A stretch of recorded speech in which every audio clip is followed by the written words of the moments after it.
They never mentioned diamond rings or grand gestures. Not one. When we asked 95 seniors what made them feel truly loved, their eyes didn't light up at memories of expensive gifts or public declarations.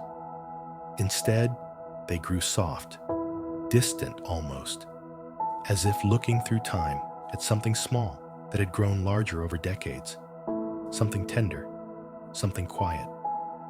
"It's not the hurricanes you remember," Margaret told us, her weathered hands folded in her lap.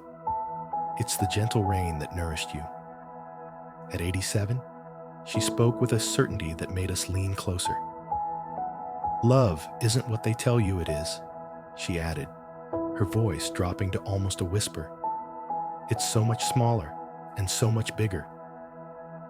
What these 95 elders shared transformed how we understand love itself, and perhaps it might change you too. You've felt it before, haven't you? Those moments when love arrives, not with fanfare, but in silence. The hand that finds yours under the table during a difficult conversation. The coffee appearing beside you before you even asked. The person who remembers, years later, that small story you told once and thought nobody heard. We spend lifetimes looking for love in highlights and milestones. But what if we've been looking in the wrong places? What if the love that truly sustains us has been hiding in plain sight? In the spaces between words, in the routine Tuesday mornings, in the smallest acts that we almost missed. Robert, a former engineer from Michigan, sat with perfect posture despite his 91 years. When we asked our question, he stared at his hands for a long moment. "My wife and I fought that morning," he began, his voice steady, something trivial about bills. "I left for work angry, didn't say goodbye." He cleared his throat. "There was an accident at the plant that day. Nothing serious, but I got a deep cut on my hand that needed stitches." He paused, swallowing hard. "When I got home, she said nothing about our fight. She just took my bandaged hand and kissed it. Not the bandage, but my wrist, just above it. Then she went back to making dinner." His eyes, sharp blue beneath heavy brows, held ours. 54 years together, and that's the moment I go back to. That's when I knew what love was. "I never doubted my husband loved me," Elena told us, smoothing the fabric of her dress. At 86, her movements remained precise, deliberate. But feeling loved? That came later, after he was gone. She described finding a box in his closet after his funeral. Inside were dozens of small notes, movie ticket stubs, receipts, playbills, each with a tiny notation in his cramped handwriting. Best day, her laugh when the dog jumped on stage. She cried at this movie, beautiful even then. For 40 years, Elena said, her voice steady, but her hands trembling. He was collecting moments of me being happy, moments I'd forgotten. He never showed me this box. He never needed to. It wasn't for me to find. It was just for him to keep. James, a 72-year-old former professor, told us about coming out to his mother in 1969. "A different world then," he said. "I'd prepared for rejection, even packed a bag." His mother had listened in silence, then left the room without a word. James sat alone, certain of what would follow. But 10 minutes later, she returned with a photo album he'd never seen. It was full of clippings, any mention of gay rights she could find, articles about protests, medical research debunking treatments, even supportive church statements, some dated back years. James paused. She'd been collecting them since I was 16. She knew before I told her. She was preparing, not just to accept me, but to defend me. He looked away, composing himself. She never made a speech about loving me no matter what. She just showed me she'd been loving me completely all along. Clara, at 93, shared simply, "My husband had Alzheimer's for 12 years before he passed. He forgot our children's names. Eventually, he forgot mine." She smiled, a startling, radiant smile. But every afternoon, when I'd bring him tea, he would look up like he was seeing something wondrous.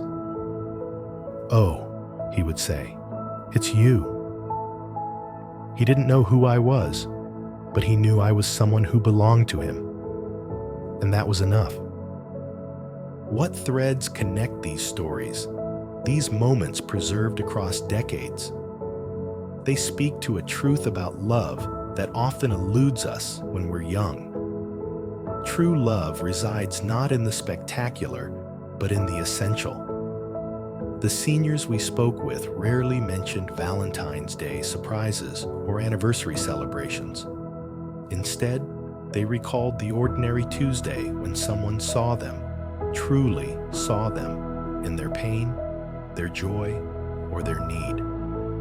They remembered being known, being witnessed, being held in someone else's careful attention. Perhaps this is love's most profound expression, not in what is said or given, but in what is noticed. The partner who refills your prescription without being asked.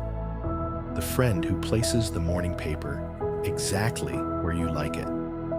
The child who adjusts the thermostat before you mention feeling cold. These small recognitions say, "I see the details of you. You are not invisible to me." It was Dorothy, at 97, the eldest of our participants, who offered the perspective that silenced the room. After listening to others share their stories, she leaned forward in her chair. "You know what I've learned?" she said, her voice stronger than it had been all afternoon. "Love isn't a feeling at all. It's attention. Where you consistently place your attention, that's what you love. Everything else is just greeting cards."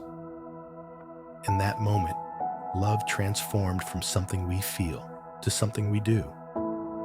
From something we fall into to something we build, choice by choice, day after quiet day.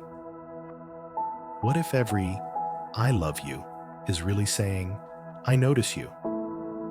What if love is less about grand emotions and more about sustained attention? Perhaps this is why our elders found love in such small moments. They recognize that love doesn't announce itself with trumpets. It arrives in the form of attentiveness, in being held in someone's thoughtful consideration. Not in being placed on a pedestal, but in being seen clearly and chosen anyway. As you move through your days, perhaps the question isn't whether you are loved enough, but whether you notice the ways you already are. The friend who calls precisely when you need to hear a voice.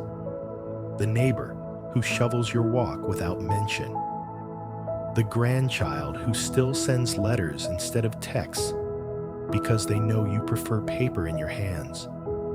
Love has been speaking to you in whispers all along. It lives in the pause when someone truly listens, in the comfort of being known without explanation, in the 1,000 small adjustments others make to accommodate your presence in their lives. These aren't coincidences. They are love letters written in the language of attention. And maybe, just maybe, they're enough. If you found meaning in these reflections on love, join us next week for The Things They Don't Regret. 80-year-olds share their most courageous choices. Another journey into the quiet wisdom that only a long life can reveal. We asked 95 seniors, what made you feel truly loved? Their answers changed us